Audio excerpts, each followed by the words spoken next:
ezali mokolo ya esengo pamba te fondation Magic Touch bakanisi bana na bango boyebi ete fondation Magic Touch euti bongo na imprimerie Magic Touch babenga Magic Touch oyo ezali imprimerie monene na Congo avec des machines ultra modernes kasi lelo baye bongo na nzela ya fondation Magic Touch oyo ekamabi bongo na mwana mboka Seth Kambale ye wana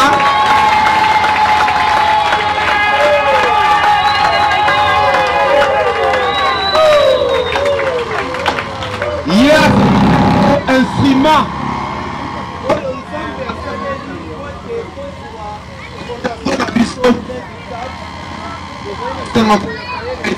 motema boboto ye pa lobaki akotikala nsima te aye kotala bana na ye nasepeli mpe atelema na limeme nyonso toyamba ye mpe topesa ye tolakisa ete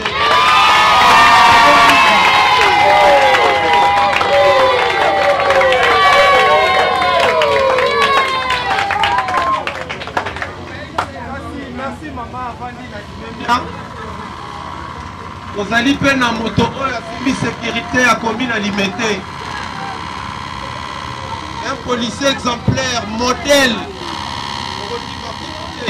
moto mpe ya boboto serviable soki tozwi bato avoyata 1000 na la police akanisi ete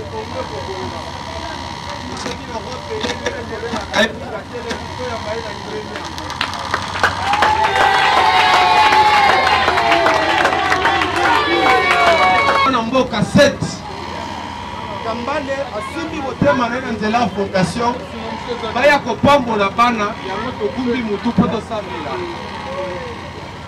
Nzambe tata na biso ozali na likolo topesi yo merci yo ozali maître ya temps ozali mpe maître ya circonstance esepelisaki yo mokolo lelo Nzambe tokutana na yo esika na cadre ya fondation Magic Touch mpona kosunga bana na biso en situation difficile Nzambe topamboli yo mpona milulu wa lelo na boye tokozongisa yango na maboko na yo toboni ete Nzambe nyonso kosalema mokolo na lelo na yo esika yo okamba biso yo mimonisa Nzambe tika ete Nzambe milulu oyo epambola moko na biso epambola Magic Touch epambola mokambi ya commune mpe na commune mobimba ya limete toza na eliki ete Nzambe oyoki mpe okosala tobengani nguya na Satana mpe tosume nde tobondeli bongo amen topesi maboko makasi mpe tovandi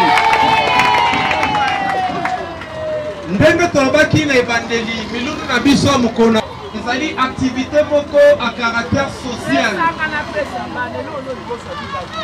bandeko na biso ya fondation Magic Touch oyo ezali koexiste depuis 2017 bane ya koya kotala bana na ye oyo ya orphelinat Le Rocher kosolola na bango koba nazokanisa lobi ntango tozosolola na ye nefa na ngoma azali koteka mkuba na age ya nefa na Touch ezali imprimerie munene na mboka na biso Congo oyo ezali kosala musala munene na mboka oyo qui pouvait imaginer Moteki Nguba à l'âge de 9 ans pouvait devenir un grand monsieur et être une bénédiction pour notre nation na yango na lingi tobeta maboko makasi bongo na boye tozokoba yoka programme na biso ya lelo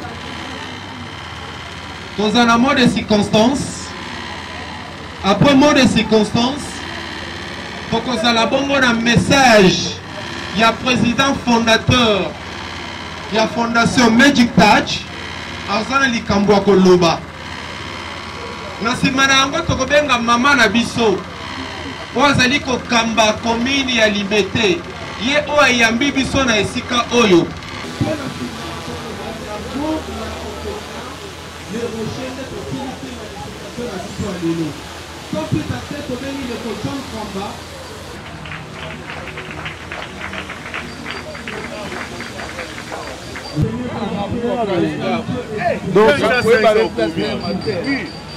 D'imprimerie en RDC avec des machines ultramodernes à qui justifie notre présence en ces lieux.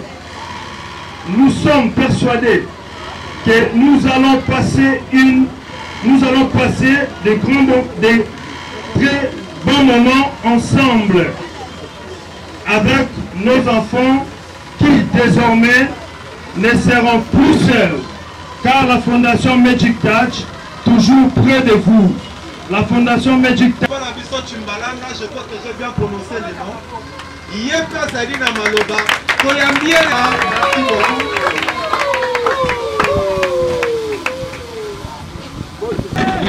Sepeli comme mon fondation Oyo, ils allaient échantillon à Oyo, sa mbote là-bas na Kivu. Normalement, il y a pour ça 1 minute et là, Oyo, bandeko la biso, bana la biso, pour notre ami 1 minute, voilà, Oyo, bazo.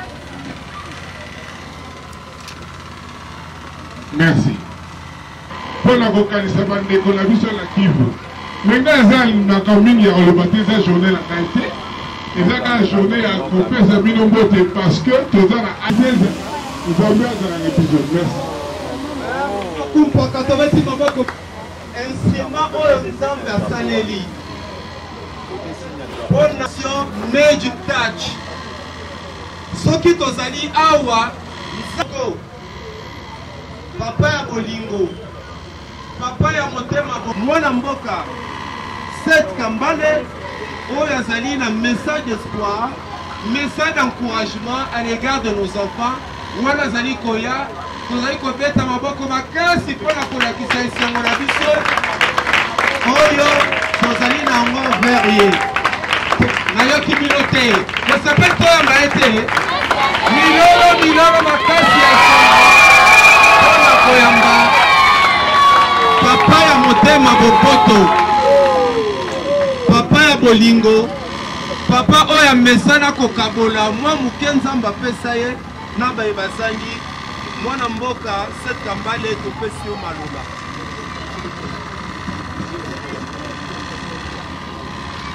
Bandeko mbote bana biso mbote naboni bakamera eza ebele naomona bino te bamasa somaje ya kanga uko totala ta bana mbote eza te pasi akoye namona bino kitoko toza na esengo mingi ya koya awa mpona kosola na bino avant tout tondi nzambe mpona asalisi biso tokoma awa na sante ya malamu topesi merci na mokonzi na biso alimete mama bourgmestre excellence mpo tosengaki ekoya awa mpe andimi koya mama merci mingi tosepeli makasi sikoyo oyo eza initiative ya Magic Touch tosali eloko balobaka na lopoto give back oyo eza concept eza parce que eloko tozosala eza mpona société moto azopesa biso oyo tozopesa so moto aye asali commande ya stilo moko mpe ya bashe moko na mongo apesi eza na devoir ya kopesa mpe moke epai ya société eza nde bino bana na biso na bana biso nakopesa bino lisese moke bana boza owa bozoyoka nakopesa bino lisese moke eske boyebi nyama moko babengaka lisione boyebi yango ya moke boye epelaka na butu boyebi yango komona yango nini na lingala binango yaka oloba peti yaka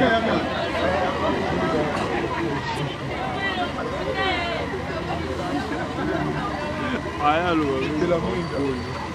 Minha mãe! Voilà, tobitele mokoko. Voilà. Mamasa, naopesa pe olisese ya nyama mpuli. Webi nyama mpuli epelaka na butu. Mokolo moko nyama mpuli aza place na ye azolala. Ayoki matiti yosala chuku chuku chuku chuku. Oh, nini yango nyama mpuli amone eza nyoka moko gaya. Nyoka ebani olanda ye. Sikoyo akimi, joue liposo akimi, mais nyoka ezotika karate. Mokola mibale même chose, mokola misato alembi na ye. Tango alembi nyoka akomi pembeni na ye. Ayebisi nyoka nayebi ke okolia ngai, mais yebisi natuno kaka mituna misato nyoka alobi oke. Nga na sola te na bato nalingi nalia meloba nami. Nyama mpuli atuni eboyi. Mutuna liboso alobi, eske nga naza na problème na yo? Nyoka alobi te. Alobi, est-ce que ngai naza parmi bato oliaka naza biloko na bile na yo? Nyoka alobi te. Atuni sikoyo puko litioli ya ngai. Nyoka ebisi eza po ozongenga makasi. Nalingi mwinda na yo te, nalingi lumière na yo te. Boyoki, wana elingi eloba nini? Ndenge bozawa, boza na lumière, boza na mwinda ezopela, me bino bokomona ngo na mute parce que boza bana mike. Bato ebele oyo bomoni baza na baposition ya minene mpe basi bazwa baleka na vi wana nga na bande otela nguba na bande osala misala ya mike ya se naza na baaji ya bana po ndenge boza awa vi esuki awa te oyo ezaka debi ya vi elingi elobake eloko oza nango na mutu oyo elingi ozala so olingi ozala ministre okozala ye po nyonso eza na kati ya mutu na yo nzambe apesi yo pouvoir wana oza na lumière oza na mwinda wana soki moto yebi soki oza na mwinda te azokosa yo oza na mwinda yango ifo koyeba yango kozala mpe fiere na yango ndenge tozwi chance bozotanga ndenge bozotanga ifo kotiaka eloko moko na mutu jour moko na kozala mutu yo moko sikoyo ifo oyeba eloko olingi ozala eloko nyonso tu okozala yango toyokani voilà sikoyo fondation Magic Touch objectif na biso eza kokabola ata eza muke na baninga na biso ekozala bana ekozala mpe bato ya mibange bameto ya bavieya na ndenge wana tobanda kala nde tobanda otia yango na media te mais sikoyo tokanisi eza bie totia na media parce que eza bato ebele balingaka kosalisa bayebi te ndenge ya kosalisa objectif na biso ezaka kopesa te eloko ya muke muke mais eza kopesa mpe baformation donc mikolo ezoya toswana bainstitution moko ya baformation ya l'état pe ya privé po tozwaka bana oyo tokopesaka formation na Magic Touch déjà tozalaka na bato bayaka tokisa bango formation ya imprimerie baye bazwi formation bakei misu batangaka na Don Bosco misu batanga pe te baye bazwi formation ati bakei objectif yango wana ça veut dire que oyo eza muke mutu na moto aza nango ezala mayele ezala mwa mbongo topesi po kongo etambola liboso bana nyonso tu bakosala me baza na besoin baza na baopportunité bana ebele baza bakulula parce que baza na kanda bakanisi ke babosana bango bakanisi ke mboka eza bato moko boye bango baza bato ya mboka te me bana wana ezalaka po bazangi shwa te bazwi nzela mosusu bakosala makambo ya malamu yango nde ntina tozosala na mike mike ezalaka biso te bato mosusu mpe bazali mais fondation Magic Touch objectif eza mpenza oyo mike eza tokaboli soki eza mayele soki eza formation tokaboli me mikolo soki ezoya toza na baprojet mosusu tobanda kofungola baunité ya production mike mike soki bajeune wana bayekola mosala tobanda kokotisa ata 1000 francs 2000 francs soki basali yango bakozala bakulula te donc yango objectif ya Magic Touch ya fondation Magic Touch yango wana nakomela te nakopesa bino ka merci na boyawa botiki misala na bino boyawa en tout cas totondi bino botondi epuis raporte na biso eza polele o moto akoya asunga bato à travers biso ou bien aya azala parti ya fondation Magic Touch eza polele akoya mpe asungi epuis voilà merci mingi matondo mingi mpona boya epuis matondo mingi 58 sotangi na Esaïe 58 à partir ya verset 7 opusani okomona balobi partage ton pain avec celui qui a faim. C'est dans la Bible. La fondation Magic Touch est potami kaka boyete. inspiration nango ti kati na Bible ya kokabola ya kosunga bandeko bazangi bandeko bazali na pasi yambo topesa maloba epai ya mama na biso mama mokambi ya komini ya Limete mama ya boboto mama ya bolingo mama azali bénédiction pour na biso na komini ya Limete au regard ya serviabilité na ye akesai na babukumese ebele toza koflate ete biso tolobaka solo soki eza mabe tokoloba mpo abongisa abeba te azala kaka boye mpe na ndimi te akobeba yango topesa ye maloba tokozongisa lisusu mokambi ya fondation Magic Touch mwana mboka Seth Kambale ayaki maboko pamba te aye kotala bana na ye ntango nabwaki misu na gauche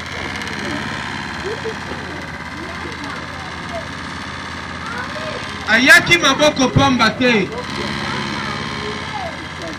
alobi nazokende kotala bana na ngai aye kotala baorphelin te terme wana ya baorphelin biso tolingaka yango te ezali c'est discriminatoire ezali eza constitue une cassure sociale pamba te bano baza epa na biso na ndako na bano bino mpe boza na bango bango nyonso bazali bana bazali na makila moko eza boye te tala ntina tolinga bango tosalisa bango tokabola na bango parmi bango babukumesa alobi bamama feza bazali awa bamama nani mama nalingaka mingi ya ministre environnement comme kimi bamama bazaiba bazali awa tala bana bolobaka amen bapapa 7 bazali bapapa 7 Kambale bazali awa bapapa journaliste lokola biso bazali awa bapapa major bazali a parmi bino yango nalobi ke papa yaki maboko pamba te aye kotala baorphelin te aye kotala bana na ye oyo bazalaka na mundele na komi na Limete yango tolingaki na limemia tobenga ye ye moko atalisa biso nini amemeli bana na ye epo na nini amemeli bango wana na limemia tobengi lisusu papa Seth Kambale mokambi ya fondation Magic Touch azali koya na limemia azwa mwa maloba moke kotalisa biso biloko oyo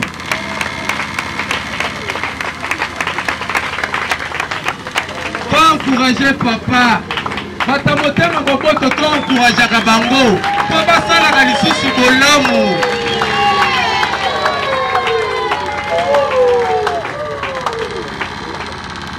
toye na eloko moko eza symbolique makambo mosusu ezali mais tokosenga mama comme toye na mama asalisa biso po aremettre yango symboliquement mpe ya mokambi ya orphelinat maboko na mama maboko voilà mama na biso mokambi na biso mama Bukuvese mama Feza ye akopesa yango atitre symbolique biloko ezali wana na mokambi ya orphelinat azali kopesa yango bongo na nsima mama akozwa maloba toza komona biloko ezali wana meke toza komona baloso toza komona basemule tomoni mafuta mbila tomoni mafuta huile bakarton basavon tomoni basucre biloko mpenza ebele makasi nakasi ete bana kobetaka maboko mpona voilà nakozopesa titre symbolique biloko oyo ye esengo te voilà nakanisi ndenge nauti koloba mafuta ezali savon ezali gloss ezali sukale ezali wana merci wana tobengi mama ye na limemia nyonso tu toza nango aligare mama na biso aza mpe na maloba ya koloba mpona geste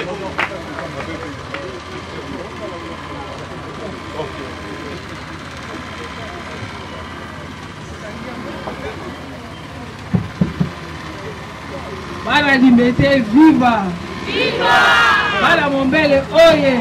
Oye!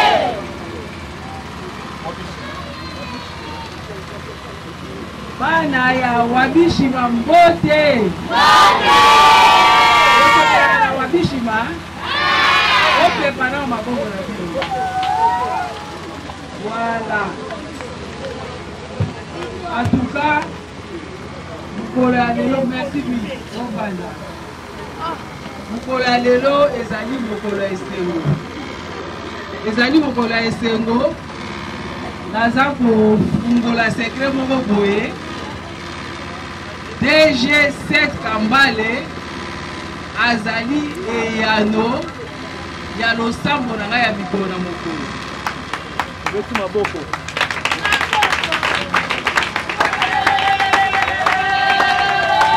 Soki na lobi boye banda Nzambe apesi ngai kiti oyo nakamba komine na biso ya Limete, nayebisaki Nzambe boye kofungola na nga porte oyo nakobanda kofungola ngo na losambo, nakosukisa yango mpe na losambo.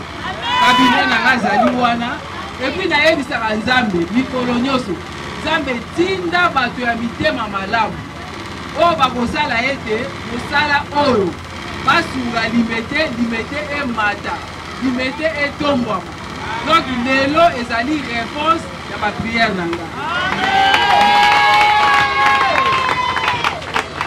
Bandeko kokaba ezali libonza.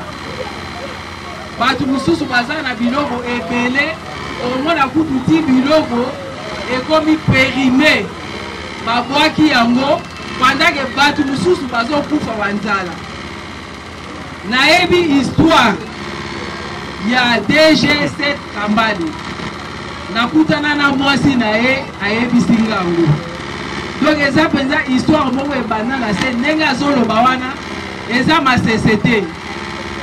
Bolenge abandaki na ndenge bakutana na mwasi na ye ezali fruit ya sacrifice. Soki lelo apesi ndakisa ya kamwa nyama wana muke, nga napesi ndakisa ya kozwa mbuma moko masango. Soki obwaki yango na mabele oloni te okei. Est-ce que lero boya pona récolte ozwaka mbuma moko disango? Disango wana kobima masango ebele te. Alors eza lisese wana kolakisa lelo oyo boye bana oyo ezali nature mutu esalaki po mutu moko asengaka te lelo nabima congolais ou bien lelo nabotama na mama alamba feza. Donc ndenge toyake pa ya Nzambe, Nzambe ne mutu atinda me kaka Nzambe wana apesaka pe azwaka. Nzambe azwi baboti ya bana oyo me soki Nzambe akoti na kati ya motema mutu alobi na muke oyo azwaka aya kokabola esengo na bana wana. Donc ezali eloko moko ya munene mingi biso na bana na bato baza koencadre bana wana. Nzambe apambola bino, apambola pe papa 7 Kambale pona musala oyo azosala. Soki azwi ya mingi akopesa lisusu mingi. Oyoka kaka projet mutu aza nango. Papa na biso lelo oyo ngana benga bakuluna bazali bana oyo Satana azwi bango mayele na ngonga moko boye. Po bana wana baza bana na biso. Biso toza ba mama na tali na kati ya mukanda Nzambe. Na moni place ite balobi o les enfants est une malédiction. Boboti nyoso to abotaka mwana na ye tozoke na okola po toyebi ke relève de yangwana. C'est pour cela qu'on dit la jeunesse est l'avenir du demain. L'avenir ya lobi ekosa kotongama na kuluna te. Ezali kambu conscience bayibi bango ngonga moko. Bongo na bato lolenge ya boye. Logo la DG7 Kambale. Oyo azwi na makanisi na bolingo. Alobi na muke oyo Nzambe apesi ngai. Na kozwa baleki na nga wana. Nazwa bango akofuta misolo na ye. Apesa bango na place oyo baza kopesa bato mayele. Bakende na INPP koyekola mosala. Bandeko tobetela ye nanu maboko. Pona yebi na sima ya formation wana mutu ozobima kuna na qualification moko boye sombolo. Soko osalaki maçonnerie oyebi siko osala kotonga ndako na ndenge ya bien na ndenge ya classe. soki osalaki menuiserie okosala kiti na ndenge ya bien, soki osalaki mécanique okoyeba sikoyo ndenge nini ya kobongisa mitu. Alors na bato ya boye soki nzambe apesi biso bango na limete babimi 50 babimi 100, est-ce que limete kobonga te? Est-ce que bana na biso bakontinue kosala misala mabe? Yango nazo profite mpe na occasion namoni kelke mama bazali awa obondelaka mpona bana na biso wana. Eza nango kaka mopepe moko bosatana eloko oyo abundisaka mingi ezali mabota. Po ayebi ke mabota soki eza na kimia ye azangi mosala kosala. Yango wana alukaka kotia yikiyiki mpona nini bana batomboka basala makambo ya mabe mpona nini biso baboti tobanda konyokwama bamisu bazokufa meme na batension. Alors solution ezali moko kobuka mabolongo. Ozwi maboko na yo otie na libungu. Mwana za wana tasaka kaka bengi alobi mama bubumese okozunga nga komemaka place moko boye nakende kopesa ata moke oyo naza nango. Eloko wana etungisaki ngai natali nga binzambe na nga merci mpo yanoli nga na mutu aboye mosala azosala mosala babandaki ebandaki moke me lelo soki otali okomi na majitaki okomona donc ici na munene bazosala biloko ya ndenge na ndenge ezali esengo mpona mwana ya mboka kozwa mayele ya ndenge wana kosala biloko ya ndenge wana donc aza mutu oyo aza kotombola kita ya mboka na biso tobetela ye lisusu makoto. Nazopesa mpe merci na baencadrere ya bana oyo parce que epesameli mpe mutu nyonso tu te. Mutu ozala na bolingo ya komona mwana moko aza ya membre ya famille na yo te aza soki ya nani te mais nyonso ozwa so ya mwana wana nazomona babana ya mike mike awa motema ezolela na kati. Nzambe amona bino apambola bino po Bible elobi oyo apesi na mwana oyo akufela baboti en tout cas afungoli banke ya lola oko comprendre ke nini oyo nzambe akosala. Musala oyo bozosala eza musala moko noble donc na kati ya musala wana donc bozolona mpona badescendant na bino mpona progéniture na bino poko comprendre te bana na bino bakozala na baouverture moko boye mpo bamoni musala oyo bino kosala mpona bana misusu. En tout cas nzambe apambola bino, nzambe abatela bino. Nazali ouverte, naza na besoin soki bozala makanisi ya kitoko bozwi mpe mokolo moko bokolobi nini atika nzambe na nga apambola bino abatela bino apesa bino sante kitoko bolanda mateya bolanda klasi na bolingo na esengo mpona kati na bino koza bato minene. Merci beaucoup. Tondo mingi mama na biso tobeti maboko makasi. Mama lobi kitoko commentaire ezali te. Et tant maman zolo bana comprendre kaza servant de Dieu. Quand il est dans la semence ya kibonzambe basouffle na kaza diaconesse l'église ya papa nango atika biso na botanga kombo ebaki pasteur wana vraiment déjà na début na comprendre ki kana dose ya kibonzambe kati na ye. Et c'est mon ambition de nous être bana nzambe base en institution mboka pour makambo échanger. Pour ça la misala boypoza nzamba yeba konayo. Ce n'est pas facile. Et ça na bateau peut pas na mbongo activité na biso, mais to bengi de komoko ya zali mola kisi na université. Université à Kinshasa. Azali doctorant très bientôt à la professeure à université activité oyo asepela kimingi alingalo balokola sociologue na activité ya boye to pesi maluka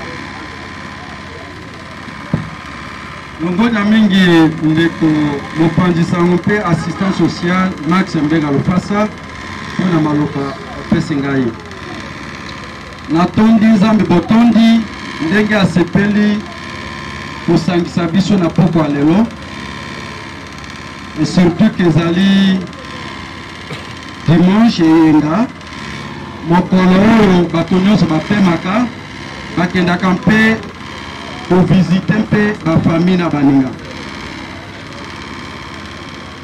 na tondi botondi na mama Bugumes ya biso ya commune ya Limete na président fondateur monsieur Seth Kambale ya fondation Magic Tash na ba autorité sécuritaire ya commune na biso ndenge ba se mobiliser ndenge bandimi kokitisa bapete na bango te na se mpo bakoka kokoma na coin oyo ya mombele ya commune na biso mpona kolakisa oyo ezali na kati na bango ndenge ndeko Max Mbeka Lofasa awuti koloba ngai nazali chef de travaux nazali doctorant na sociologie na université ya Kinshasa nga kelasi na nga natangela ezali sociologie nazali mpe molakisi na institut national du travail social kuna na Kalembelembe esika oyo toformaka bato oyo babengi baassistants sociaux. Papa Seth Kambale, la fondation Magic Tash, ainsi que l'autorité nyonso oyo baye kovisite bango. Nzambe yalola apambola bido. Tolobaka boye comme adage, celui qui donne aux pauvres, il prête à l'Éternel. Le jour de son malheur, l'Éternel lui interviendra. Papa Seth Oyo Sali, peut-être batu bamoni, ndenge bamoni boy. Ngana lobaka, ce n'est que la bénédiction de l'Éternel qui enrichit. Et ne se fait suivre d'aucun chagrin. Oyo Sali, Nzambe apambola yo. Na coutume na biso pona kosukisa tozalaka nango na les rochers. Tolobaka boy. La caméraman nyonso ba filmer awa. Ezali pona cérémonie oyo tosali. Mais eza na caméra moko oyo efilmaka oyo bato bamonaka te eza caméra ya lola. Voilà pourquoi na oyo osali toyambi biloko oyo opesi bana na motema moko mpe tolobi Nzambe apambola yo. Mais tokoki kotika yo leka boye te. Awa ezali balabala malgré activité ezosalama toyebaka bilongi ya bato toyebaka mitema te. Mais tondimaka lipamboli ya Nzambe moto akokanga ngo aza te. Soki